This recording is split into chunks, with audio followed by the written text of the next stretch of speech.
Hello everyone, welcome to अध्ययन अध्यापन। मैं निभा आप सभी का बहुत बहुत स्वागत करती हूं। तो बात करेंगे सीटेट पेपर 1 और पेपर 2 के सिलेबस की। यानी इस बार जो विद्यार्थी जो अभी अभ्यर्थी सीटेट 2023 में एग्जाम देना चाहते हैं तो उनके लिए सिलेबस बहुत ही ज़्यादा महत्वपूर्ण हो जाता है। तो यहाँ मैं आप लोगों के समक्ष पेपर 1 और पेपर 2 दोनों के ही सिलेबस डिस्कस करने वाली हूँ। इसको आप सीटेट की वेबसाइट से भी डाउनलोड कर सकते हैं, लेकिन वहाँ पर इंग्लिश में दिया हुआ है। तो अगर आप लोगों को ज़रूरत हुई तो आप लोग कमेंट कीजिएगा। मैं सीटेट के वेबसाइट पर आप कैसे डाउनलोड करेंगे वो भी मैं बता दूंगी, नहीं तो आप लोग खुद भी जा कर के वहाँ से डाउनलोड कर सकते हैं। यहाँ पर मैं हिंदी में बता रही हूँ, तो जो भी अभ्यर्थी हिंदी में सिलेबस ढूंढ रहे थे उनके लिए ये वीडियो है। तो आप लोग इस वीडियो को पूरा देखें और टेलीग्राम चैनल से आप लोग अगर जुड़ना चाहें तो जुड़ जाइए, मैं डिस्क्रिप्शन में उसका लिंक दे दूंगी। तो चलिए यहाँ से मैं आपको टॉपिक बताते जाऊंगी। इसको आप लोग वीडियो को पॉज करके अच्छे से पढ़ लीजिएगा, क्योंकि अगर मैं एक एक करके पढ़ने लगूंगी तो वीडियो बहुत ज़्यादा लंबा हो जाएगा। तो चलिए यहाँ पर सबसे पहले देखिए CDP।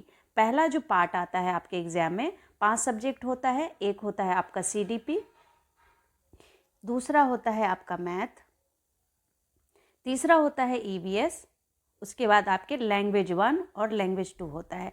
तो आप देख सकते हैं यहाँ पर 5 आपके सब्जेक्ट हो जाते हैं जिनका पेपर आपका पेपर 1 में होता है।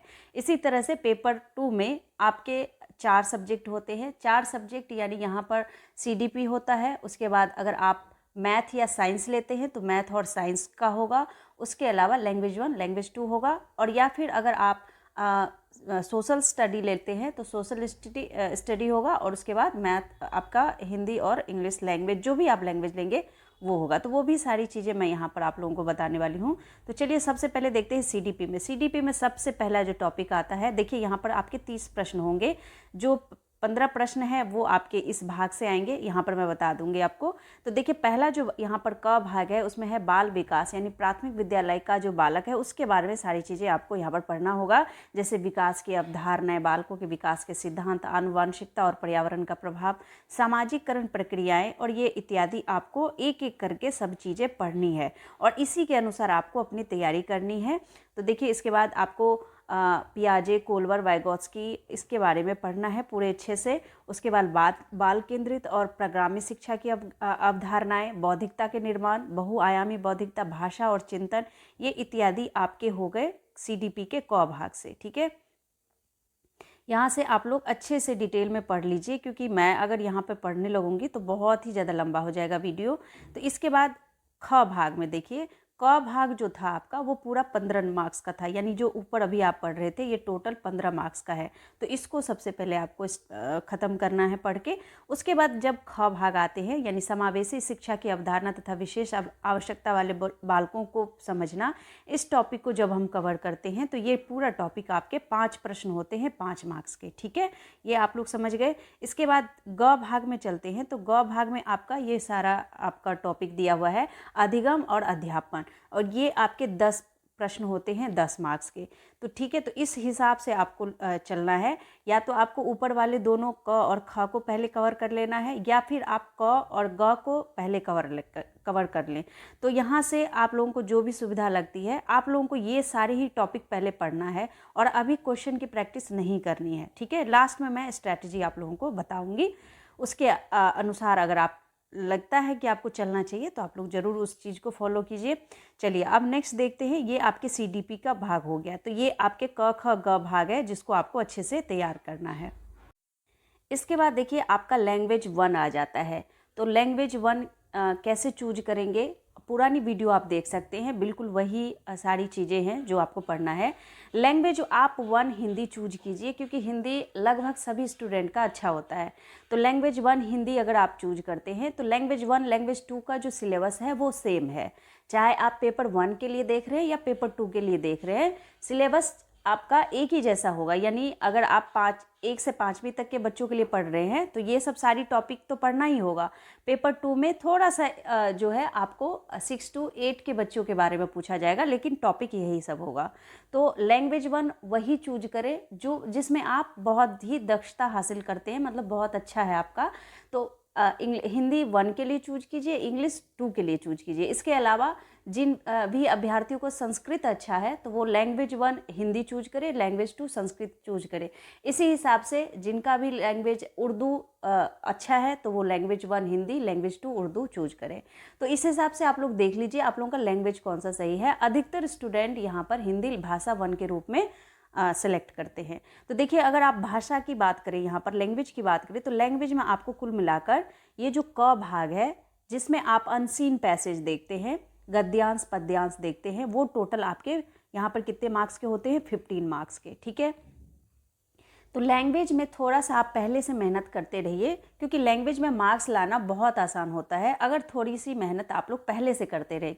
और मेहनत कहाँ करना है आपको, ये आपको पहले ही क भाग को ही कंप्लीट करना है, चाहे भाषा 1 हो या भाषा 2 है।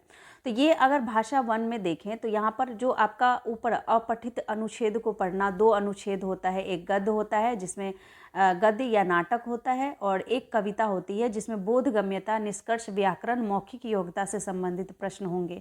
तो इन सबको आप लोगों को अच्छे से पढ़ लेना है। तो ये जो पूरा क भाग है वो सिर्फ 15 मार्क्स का है। तो यहाँ पर अगर आप अनसीन पैसेज भी अच्छे से कर लेते फिर भी आपके 15 मार्क्स आ जाएंगे। और CDP को अच्छे से पढ़ने के बाद आप लोगों का जो भाषा विकास है, यानी जो पेडागोजी है हिंदी का या इंग्लिश का, वो ऑलरेडी अच्छा हो जाएगा। तो देखिए यहाँ पर अगर मैं क भाग की बात करूँ, जिसमें आप लोग क्या पढ़ते हैं, जिसमें आप लोगों को पढ़ना होता है अधिगम, अर्जन, और यहाँ पर भाषा अध्यापन के सिद्धांत, सुनने और बोलने की भूमिका, मौखिक और लिखित रूप में विचार, एक भिन्न कक्षा में भाषा पढ़ाने की चुनौतियाँ, भाषा की कठिनाइयाँ, त्रुटियाँ और विकार, भाषा कौशल और भाषा बौद्धिगम्यता, ये इत्यादि आपके जो टॉपिक है ख भाग, वो टोटल 15 मार्क्स के हो गए। तो 15 मार्क्स के आपके अनुच्छेद हो गए, यानी गद्यांश पद्यांश हो गया, 15 मार्क्स के आपके पेडागोजी के क्वेश्चन हो गए। ठीक है, उसके बाद भाषा 2 पर अगर हम चलते हैं तो भाषा 2 का भी वही सारा चीज़ है, यानी सिलेबस जो है भाषा 1 और भाषा 2 एक ही जैसा है। तो यहाँ पर आप भाषा 2 के रूप में संस्कृत लेंगे, इंग्लिश लेंगे, उर्दू लेंगे, तो उस हिसाब से आप लोगों को यही सारी टॉपिक आपको वहाँ पर भी पढ़ना होगा। ठीक है, तो भाषा 1 भाषा 2 उम्मीद करती हूँ आप लोगों को अच्छे से समझ आ गया होगा। वीडियो को पॉज करें और एक एक करके इनको पढ़ सकते हैं। अब हम लोग आगे की तरफ बढ़े तो जो भाग 3 होता है, यानी P3 पार्ट 3 जो होता है, वो होता है आपका मैथ का, यानी गणित का। तो गणित में आप लोग क्या पढ़ेंगे, तो यहाँ पर देखिए आपको जो ये यहाँ पर क भाग है वो टोटल 15 मार्क्स के हैं, यानी कंटेंट जो यहाँ पर आप लोग कंटेंट जो पढ़ेंगे, यानी जो यहाँ पर आप मैथ न्यूमेरिकल पढ़ेंगे वो आपके 15 मार्क्स के होंगे, और जो पेडागोजी के क्वेश्चन है वो आपके 15 मार्क्स के होंगे। तो यहाँ पर हो गए आपके टोटल आपके हो गए 30 प्रश्न 30 मार्क्स के। तो यहाँ पर आप लोग देख रहे हैं 30 क्वेश्चन 30 मार्क्स के हो गए। और यहाँ से अगर मैं बात करूँ तो टॉपिक आपको कौन कौन सा पढ़ना है, देखिए यहाँ पर आपका विषय वस्तु में देखिए ज्यामिति, आकार और स्थानिक समझ, हमारे चारों ओर विद्यमान ठोस पदार्थ, संख्याएं, जोड़ना, घटाना, गुणा करना, विभाजन, मापन, भार, समय, परिमाण, आंकड़ा प्रबंधन, ये सब सारे ही आपको मैथ में पढ़ना है। ठीक है, ये आपके कंटेंट के पार्ट हो गए। और यहाँ पर अगर बात करूँ पेडागोजी की, तो ख भाग है जो कि आपके टोटल कितने नंबर के हैं, 15 नंबर के हैं। तो यहाँ पर अध्यापन कला संबंधित मुद्दे के बारे में पढ़ना है, जहाँ से ये आपके पेडागोजी के सारे ही टॉपिक है जिसको आपको अच्छे से कवर करना है। अगर यहाँ पर आप पेडागोजी के क्वेश्चन को भी मतलब पेडागोजी टॉपिक को भी अच्छे से पढ़ लेते हैं तो 15 मार्क्स आपके यहाँ से आ जाएंगे। और यहाँ पर इतना इजी आता है मैथ, अगर आप 5 क्वेश्चन भी कर लेते हैं और कर लेंगे तो यहाँ पर 20 मार्क्स आपके ऑलरेडी मतलब ऐड हो जाते हैं। लेकिन अगर आप कंटेंट को अच्छे से कर लेंगे तो यहाँ पर आप लोग 27 से 28 मार्क्स आराम से ला सकते हैं, इतना इजी होता है। बाकी आप लोगों की तैयारी जैसी रहेगी वैसे आपके मार्क्स आएंगे। चलिए आगे बढ़ते हैं। आगे देखिए तो आपका जो भाग 3 है वो आता है आपका EVS। और EVS में आपके जो क भाग है यहाँ पर देख पा रहे हैं, यहाँ पर आपके 15 प्रश्न आते हैं। इसमें भी टोटल 30 प्रश्न होता है, जिसमें 15 प्रश्न जो है वो आपके कहाँ से आते हैं, ये आपके जो कंटेंट है वो उसे आपको पढ़ना होता है। ठीक है, तो यहाँ से देखिए आपको क्या पढ़ना होगा, जैसे परिवार और मित्र, और इसमें परिवार और मित्र में आपके संबंध, कार्य और खेल, पशु, पौधे, ये आपके मेन थीम है, ये मेन थीम है परिवार और मित्र। फिर है दूसरा भोजन, तीसरा है आश्रय, चौथा है पानी, पांचवा भ्रमण, और छठा है वे चीज़ें जो हम बनाते हैं। इनको रट लेंगे, इनको अच्छे से रट लेंगे। और यहाँ से बहुत सारे प्रश्न पूछे जाते हैं, तो ये बहुत ही ज़्यादा महत्वपूर्ण है। तो यहाँ से आपके हो गए 15 प्रश्न। ठीक है, तो ये परिवार और मित्र के उप थीम जो है वो है आपका संबंध, कार्य और खेल, पशु और पौधे। ये हो गए आपके पर्यावरण अध्ययन के क पार्ट। अगर इसके ख पार्ट को देखें तो क पार्ट में आपने जो थीम देखा वही आपके 15 मार्क्स के आते हैं, वहीं से जितने भी टॉपिक है, ठीक है। और यहाँ पर अगर मैं ख पार्ट की बात करूँ तो यहाँ पर अभी 15 प्रश्न 15 नंबर के पूछे जाते हैं। तो यहाँ पर आपको इन सभी पैडागॉजी टॉपिक को पढ़ना होगा, यानी 15 मार्क्स आपके कंटेंट से 15 मार्क्स आपके पैडागॉजी के क्वेश्चन पूछे जाते हैं। तो ये सारे ही टॉपिक आपको एक एक करके पढ़ना होगा, ठीक है। इनको आप लोग अच्छे से पढ़ें, जैसे ईवीएस की अवधारणा और व्याप्ति, ईवीएस का महत्व, एकीकृत ईवीएस, ये इत्यादि आपको सारी चीज़ें पढ़नी होगी, ठीक है। अब बढ़ते हैं आगे। अब हम लोग बात करेंगे पेपर 2 की सिलेबस की, और यहाँ से देखेंगे कि पेपर 2 के लिए आपको क्या क्या पढ़ना है। तो चलिए देखते हैं।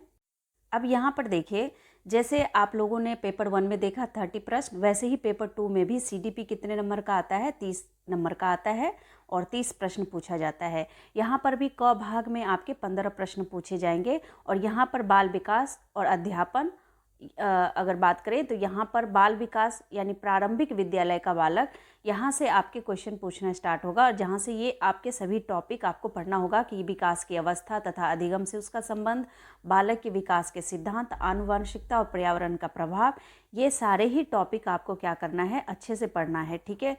पेपर 2 की बात हो रही है यहाँ पर। तो ये देखिए आपका जो क पार्ट है, थोड़ा सा यहाँ पर देख सकते हैं आप लोग, ये सारे ही टॉपिक आपके कितने मार्क्स के आएंगे, 15 प्रश्न आएंगे 15 मार्क्स के, ठीक है। ये क पार्ट आपको अच्छे से पढ़ना है और इसके सारे टॉपिक को अच्छे से कवर करना है। इसके बाद अगर ख पार्ट की बात करें तो ये क्वेश्चन आपके 5 ख पार्ट से आपके 5 प्रश्न 5 नंबर के आएंगे, और ये सारे ही टॉपिक आपको पढ़ना होगा। यहाँ से समावेशी शिक्षा की अवधारणा तथा विशेष आवश्यकता वाले बालकों को समझना, यही टॉपिक है जैसे आपने पेपर 1 में देखा। उसके बाद अध्ययन और अध्यापन से यहाँ पर आपके 10 प्रश्न आएंगे, और अध्ययन और अध्यापन आपके चैनल का भी नाम है, तो प्लीज़ सब्सक्राइब जरूर कीजिएगा। इसके बाद आपको ग पार्ट से ये आपके जो प्रश्न पूछे जाएंगे वो 10 प्रश्न पूछे जाएंगे 10 मार्क्स के। तो ये हो गए आपके पेपर 2 के सीडीपी का सिलेबस। इसके आगे देखते हैं ग पार्ट में और आपको क्या पढ़ना है। देखिए ग पार्ट ही पढ़ रहे थे हम लोग सीडीपी का, तो इसमें ये आपका शिक्षण और अधिगम की बुनियादी प्रक्रियाएं, थोड़ा सा लेंदी हो जाता है पेपर 2 में सीडीपी, तो थोड़ा सा देख सकते हैं आप लोग। ये सारी ही चीज़ें आपको क्या करना है, डिटेल में अच्छे से पढ़ना होगा, ठीक है।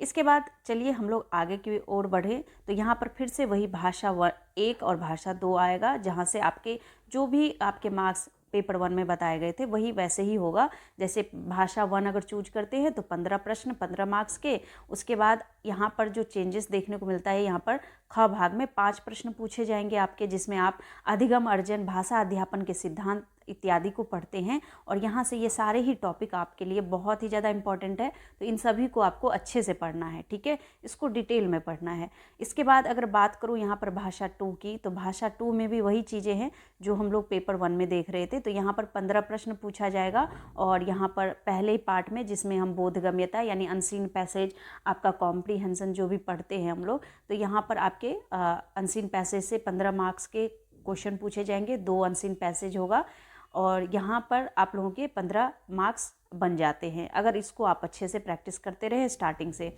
इसके बाद ही अगर यहाँ पर भाषा में ख भाग देखें तो भाषा विकास का अध्यापन, इसमें आपके ये सारे ही टॉपिक है, जैसे अधिगम, अर्जन, भाषा अध्यापन के सिद्धांत इत्यादि जो हम लोग पहले भी पढ़ चुके हैं। तो इन सभी को क्या करना है, अच्छे से कवर करना है, ताकि आप लोगों के जो लैंग्वेज है ना, लैंग्वेज में पहले से थोड़ा सा ज़्यादा पढ़िए।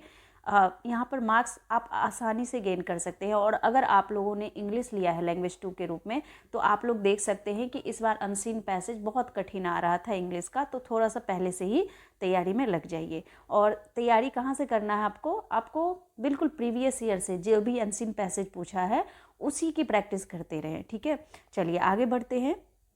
अब यहाँ पर देखिए गणित और विज्ञान यानी साइंस और मैथ वो स्टूडेंट लेंगे जो साइंस स्ट्रीम से है, वही लेंगे। जो आर्ट्स और कॉमर्स कैटेगरी से है वो आप सोशल स्टडी ही चूज करेंगे। तो यहाँ पर आप लोग गलती ना करें, इसके वजह से भी कई स्टूडेंट इस बार फेल हुए हैं, क्योंकि उन्होंने जो फॉर्म भरा था उसमें साइंस ले लिया था, लेना था एसएसटी। तो इस तरह से गलती ना करें, फॉर्म को भरते वक्त पहले ही डिसाइड कर ले कि आपको क्या लेना है।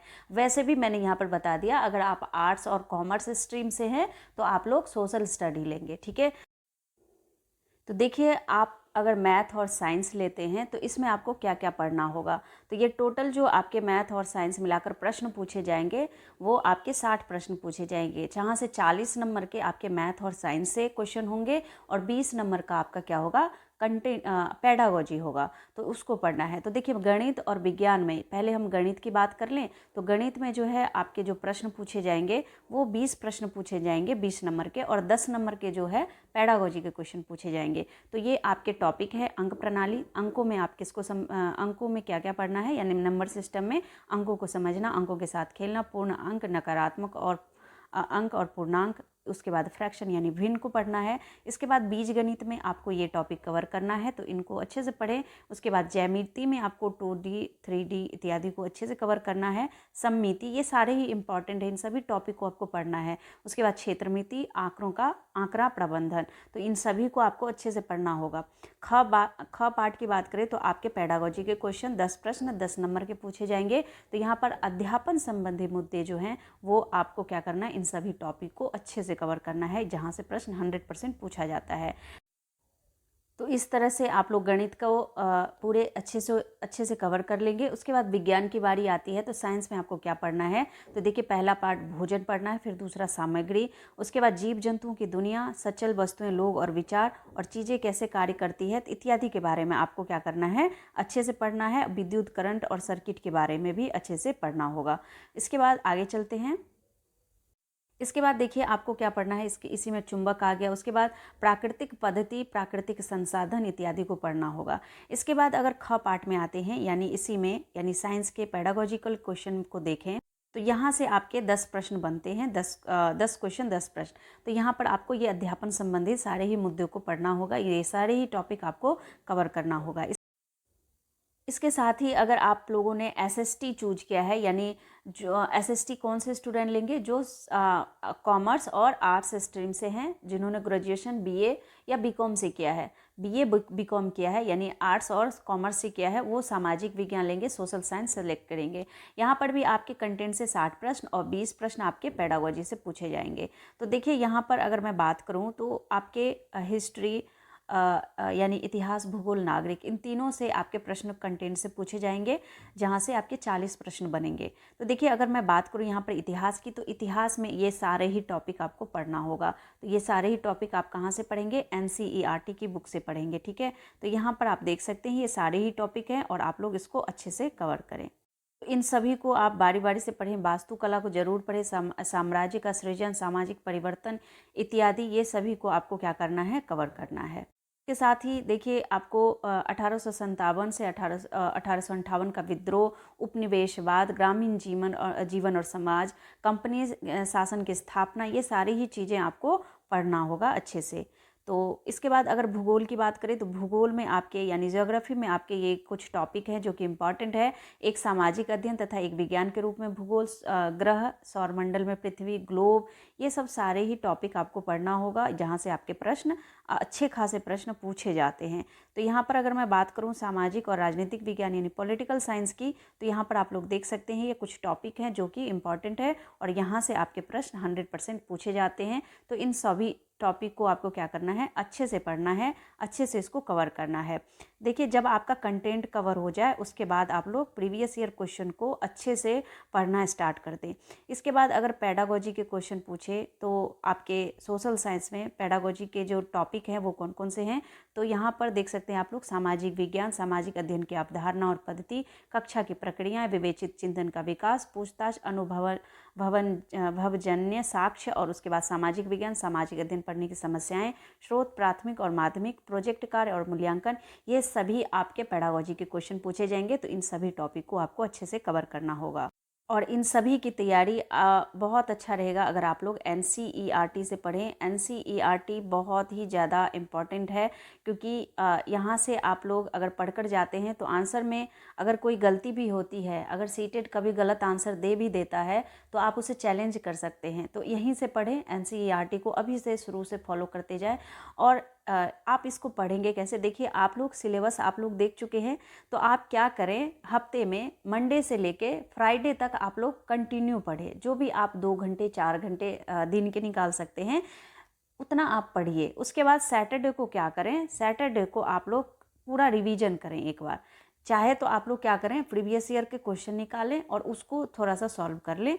और संडे को बिल्कुल आप कुछ ना करें, संडे को बिल्कुल रिलैक्स्ड रहें, क्योंकि अगर आप लोग लगातार पढ़ते रह जाएंगे तो मन ऊब जाएगा और फिर आप लोगों की जो पढ़ने का जो वो एक फ्लो होता है वो कहीं ना कहीं डिस्टर्ब हो जाता है। तो आप लोग क्या करें, सैटरडे को एक बार रिवीजन कर लें, चाहे तो क्वेश्चन को मतलब सॉल्व कर लें, या फिर जो आपने पढ़ा है उसको मोटे तौर पर एक बार रिवीजन के तौर पर पढ़ लें। इसके बाद आप संडे को कुछ ना पढ़े, फिर मंडे से स्टार्ट करें। जो भी आपकी टाइमिंग है, जो भी दिनचर्या है, उस हिसाब से आप लोग अपने टाइमिंग को देखते हुए अपनी तैयारी में लग जाएं। तो इस तरह से अगर पढ़ेंगे तो मुझे नहीं लगता आप लोगों को कोई दिक्कत होगी। हो सकता है इस बार आप लोगों की तैयारी उतने अच्छे से नहीं हो पाई हो किसी भी रीज़न की वजह से, तो उन सबको बिल्कुल इग्नोर करें और फ्रेश न्यू बिगिनिंग के साथ आप लोग अपनी तैयारी शुरू करें और सिलेबस के साथ ही करें, क्योंकि सिलेबस के बिना अगर आप तैयारी करेंगे तो वो फिर कुछ आपको पता ही नहीं चलेगा कि आपने कितना कवर किया है, कितना कुछ अच्छे से आपने कंप्लीट कर लिया है। तो इसलिए सिलेबस इंपॉर्टेंट हो जाता है। तो फ्रेंड्स, आज के लिए बस इतना ही। मिलती हूँ नेक्स्ट वीडियो में। तब तक के लिए thank you and thanks for watching.